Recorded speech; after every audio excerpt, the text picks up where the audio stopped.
Avec la série Regard sur Loire, nous vous emmenons aujourd'hui au cœur de la Loire-Aval, dans le département de Maine-et-Loire et plus précisément sur l'île Mellay.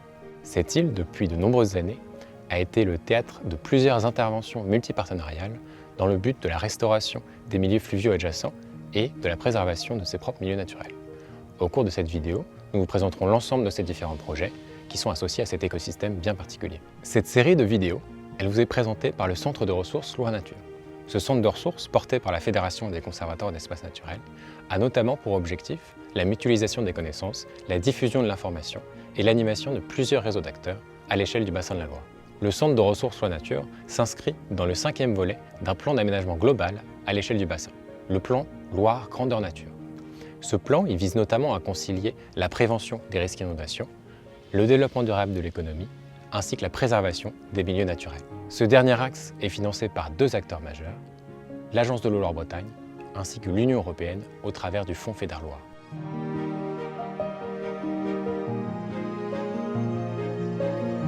Pour mieux comprendre l'histoire de l'île Mellay, il faut d'abord s'intéresser au fleuve qui l'entoure et au programme de rééquilibrage du lit de la Loire porté par Voies navigables de France.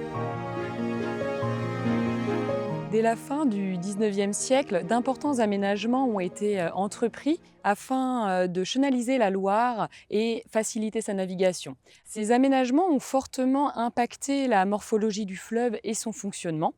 Sur un siècle, le lit de la Loire s'est enfoncé d'1 mètre au Pont de C et de 4 mètres à Nantes. Les annexes fluviales se retrouvent alors perchées au-dessus du lit principal. Elles sont donc asséchées sur des périodes plus longues que par le passé, impactant les cycles biologiques des espèces inféodées à ces milieux. Aujourd'hui, c'est au sein du 5e plan Loire et dans le cadre du contrat pour la Loire et ses annexes qu'est mis en œuvre le programme de rééquilibrage du lit de la Loire. Ce programme, porté par Voies navigables de France, avec la participation de plusieurs acteurs du territoire, vise à restaurer l'équilibre naturel du fleuve tout en conciliant ses différents usages. Le bras secondaire de Cul de Bœuf est un exemple concret de déséquilibre de la Loire. Avant la mise en œuvre de travaux, ce bras était en eau la moitié de l'année seulement.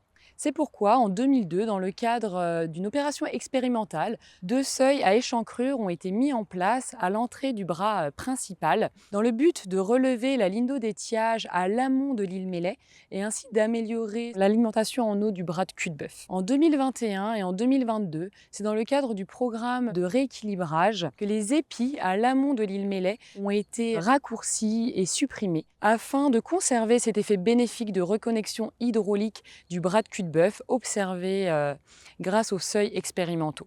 Ces travaux ont coûté 1,9 million, cofinancés par l'Agence de l'eau Loire-Bretagne, la région Pays de la Loire et les fonds européens FEDER-Loire.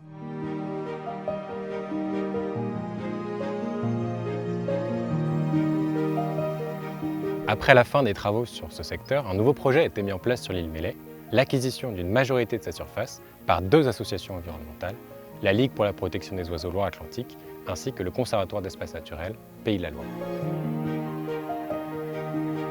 Une surface de 68 hectares, l'île Mellay a été continuellement exploitée depuis à peu près le XVIIIe siècle et aujourd'hui majoritairement composée de vastes prairies inondables et de quelques peupleraies en tête d'île. La morphologie de l'île et ses milieux n'ont que très peu évolué au cours des siècles passés, ce qui lui confère aujourd'hui des espèces et des habitats d'intérêt. Ces prairies, berges et ripisylves accueillent ainsi de nombreuses espèces de faune patrimoniale comme le castor d'Europe, le balbuzard pêcheur, la gonfle de Loire, le guêpier d'Europe et d'autres encore, et hébergent aussi un grand nombre d'espèces végétales. Ces milieux et ces espèces restent cependant vulnérables en période de basses eaux, quand l'île est accessible à pied.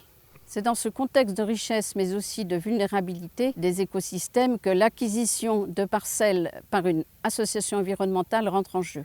Elle va permettre d'assurer la préservation des milieux sans limite dans le temps, tout en préservant les usages patrimoniaux. Par cette acquisition, l'île Mellay s'inscrit dans une série d'îles hébergeant une agriculture biologique respectueuse des milieux et de leur biodiversité entre Ancenis et Montjean, créant ainsi une intéressante continuité écologique. Cette acquisition a été rendue possible par une mise en vente à la SAFER d'une grande partie de l'île par son dernier exploitant.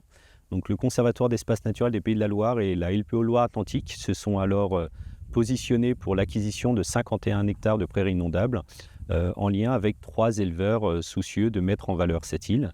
Cette acquisition a été rendue possible par notamment l'Agence de l'eau via le Plan Loire, le Fonds Vert, le Fonds de dotation Adélus et la Fondation Ensemble.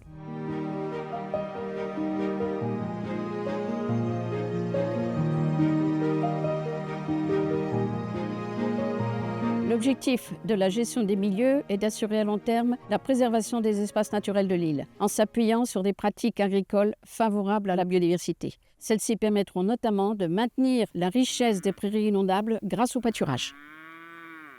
Une location a été mise en place avec les 3 éleveurs impliqués dans l'acquisition, notamment à travers un bail rural à clause environnementale. À partir de l'année prochaine, un plan de gestion sera établi avec les différents acteurs du territoire, notamment via la politique espace naturel sensible du département de Maine-et-Loire. Et en se basant sur des inventaires écologiques, on pourra, en concertation avec les éleveurs, définir certaines opérations, notamment déchargement de bétail ou alors la mise en place d'exclos pour protéger certaines espèces patrimoniales qui auraient été vues à ce moment-là.